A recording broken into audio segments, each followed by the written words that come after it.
Okay, guys, I found it. This is from 2013. It's a compilation. And I'm putting my face cream on with one hand. Ugh, it's so annoying. Hold on. Okay, so let me explain this while I'm rubbing my face cream in.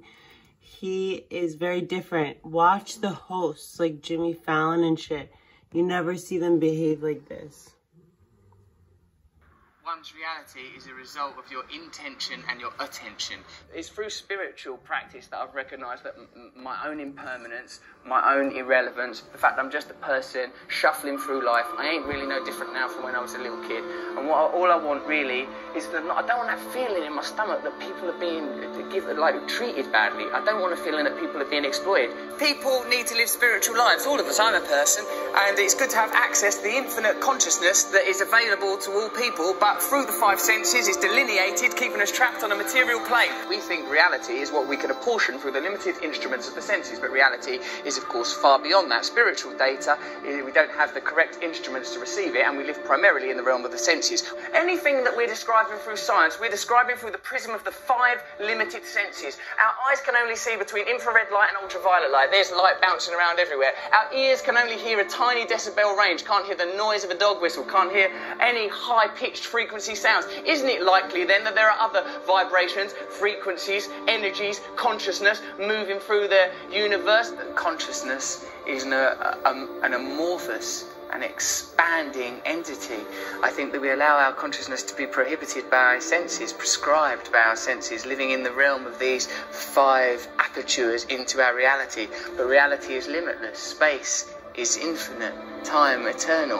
Through yoga, one can temporarily break the bonds that chain us to the mundane, the mondial, that which is of the earth, and we can temporarily at least receive a taste of the infinite. I don't want to get too cosmic about it, but we are just this sort of temporary blob of atoms, you know, endowed with consciousness for the merest moments in infinite space. Meditation and yoga, these are fundamental parts of my life. I think it's difficult these days with religion getting such a rough ride, the Pope resigning, bloody terrorism and nonsense. It's difficult to find an access to spirituality, but we are by our nature spiritual people. If we don't have access to spirituality, we suffer as individuals, society suffers. We need to recognise at some point that within ourselves there's an infinite capacity for connection with all things. Well, I love the fact that you describe it as you have a daily access to unseen realms of power.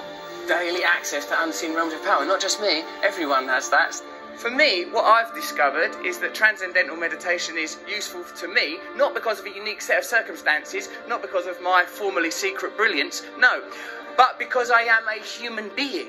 And it is applicable to all human beings. And what's really good about that is literally everyone in this room is one. What I say is that we're basically all right human beings. Whenever there's a disaster or an accident, people's impulse is to help one another. So I'm thinking anyone that galvanises people, brings people together and points us to the better aspects of our nature and help us to overcome our basic things like fear and desire, I think these people are worthy heroes. Rather than the heroes that are nominated today, heroes that are low vibrational frequency that make us concentrate on daft stuff. So like they want you to be talking about Justin Bieber, they want you to be talking about twerking. They don't want you talking about fracking, they want you talking about twerking. They want to get on with their job, shut your fucking mouths and watch this shit, you fucking morons. And I know, because I've been part of the charade. But, you know, I'm awake now. Look beyond the superficial. That's the problem with current affairs. You forget about what's important. You allow the agenda to be decided by superficial information. What am I saying? What am I talking about? Don't think about what I'm wearing. These things are redundant. I'm superficial.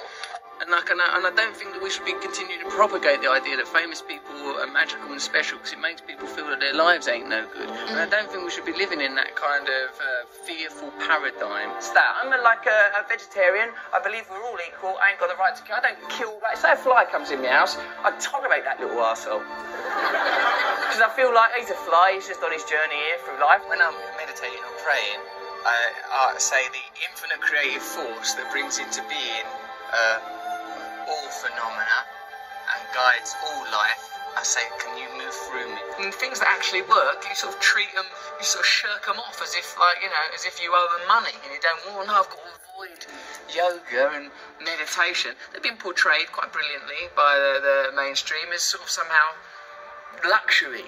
They're into luxury or artificial or superficial. It's absolutely integral. It's absolutely the most authentic thing, more real than any of us. If people are happy, they're happy. They don't need it. If there's not a problem, there's not a problem. But I think if people have some sort of yearning or dissatisfaction or some itchy irritability, then it might be because they're not looking in the right direction for a solution, and that they should look within, and that within them there is a limitless, infinite capacity for bliss through connection to higher things. You cannot define yourself in reference to other external coordinates. You must define yourself internally with your relationship with a higher entity. Think of yourself as a manifestation of some higher thing, some higher frequency. This is the visible realization. And you know that because you can't see atoms, can you? And you certainly can't see the forces that hold atoms together.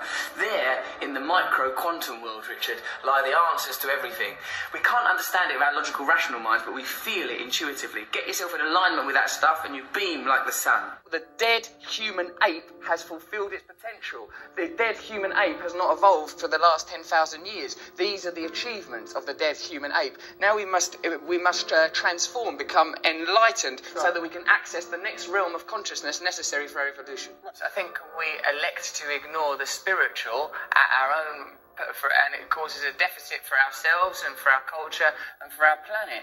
I think that we are too easy to identify ourselves as individuals. That idea is fortified daily through, as we said before, the stimulation of primal desires, that which anchor us to the self, and we ignore that we're here for such a short while, that we're all basically the same as one another, we're all connected to each other, and we have a collective responsibility to. Look, God is not something that's about thinking you're better than someone or a reason to have a war with someone. It's that within us, beneath and beyond our identity as human beings, driven by fear and desire, defined by the realm of the senses and the material self, which is transitory, there is a divine self that is connected to all living things, that is part of an infinite source of creativity. You could probably describe that using quantum physics or science if you want. I choose to believe in God because I think what that is the recognition that there is divine beauty in all of us, and if we prioritise that over our own selfish material needs, then we will naturally create a culture more in harmony with our planet, and we'll have a chance. I think it's one of the great sadnesses of modern life, because of our disenfranchisement and disillusionment with religion, that we don't have access to these ideas. And yoga and meditation for me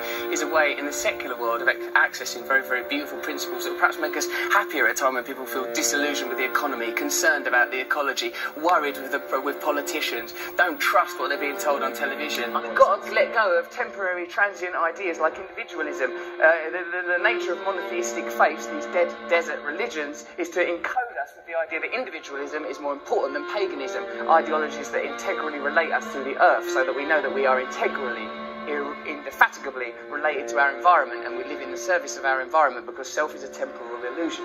I suppose the ultimate truth is oneness, that this is a temporary illusion, that we are temporarily occupy these flesh puppets. We believe so much in our identities, we believe in our individualism, and I talk as a very sort of egotistical man. Look at my hair, look at these bracelets, look at these ridiculous boots. I'm a person who believes in the nature of my own individualism and my own identity. But on a deeper level, I recognise that all these things are transient, and what's important and what's defining are the things that we all share: love, unity, togetherness. As long as we have cultural narratives that eschew these ideas, that suppress these ideas in favour of negative human traits, greed, selfishness, lust, as long as these ideas are promoted, we will exist in opposition to one another, and will be exploitable by corporations that prey upon these negative facets of humanity. The line between good and evil runs not between cultures, religions or creeds, but through every human heart. So I recognise in myself the capacity for selfishness, for lustfulness, for egotism, and because I recognise these qualities in myself, I would prefer a culture that didn't celebrate, exacerbate, stimulate the most negative aspects of our species,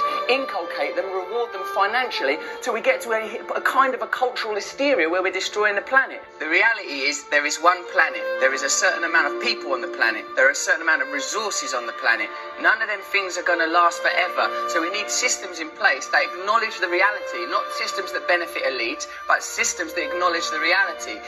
People need to have access to the resources. Can't lie to people so that people in power can continue to augment and grow their own power and satisfaction while normal people are exploited. We need systems that get the resources to the people while respecting the planet. Any system that's detrimental to the planet or detrimental to the people because it helps one or two bods, fuck it off. We're allowed to do that, you know. We are creatures on a planet. We are mammals. Look at the faces of the people that we're being asked to vote for as leaders. Look at them. Look at them, feel it in your hearts. That ain't who's meant to be leading us. Happiness cannot forever be sustained like some glistening bauble. It's a transitory thing, like a butterfly alighting on Snow White's finger in that bit of Snow White. So, like, I'm happy mostly. I'm happy mostly when I'm being nice to other people. Then I'm happy. You know, when they analyse the semantics consistently through mythology and theology of words like love, God, they find that the common theme, John, is union. That we just want to be connected to something higher. That can be another person, that could be God, that could be a relationship with nature, it could even be a relationship with West Ham United. I think the important thing is to have as the central tenet of your being love, compassion and tolerance. Everyone knows that. You know, like the realisation that this is only a very temporary thing, that the only thing that matters to any of us is love, that everything, that underscoring everything is love. You know, if it's a biological, anatomical human condition, the idea of acquisition and survival of the species, then that 2% that distinguishes us from the great apes, somewhere within that is that divine spark that philosophers have always espoused upon and written about, that somewhere within that, that's the truth that we're trying to head towards. What it felt to me was like the dissolution of my idea of myself. Like, I felt like separateness evaporated. I felt this tremendous sense of oneness. I find it, I'm quite an erratic thinker, quite an adrenalised person. And like, but what, through meditation, I felt this sort of beautiful serenity and selfless connection. You know, my sort of tendency towards selfishness, I felt like, I felt that kind of exposed as a superficial and pointless perspective to have. I felt very relaxed sense of oneness. I felt love.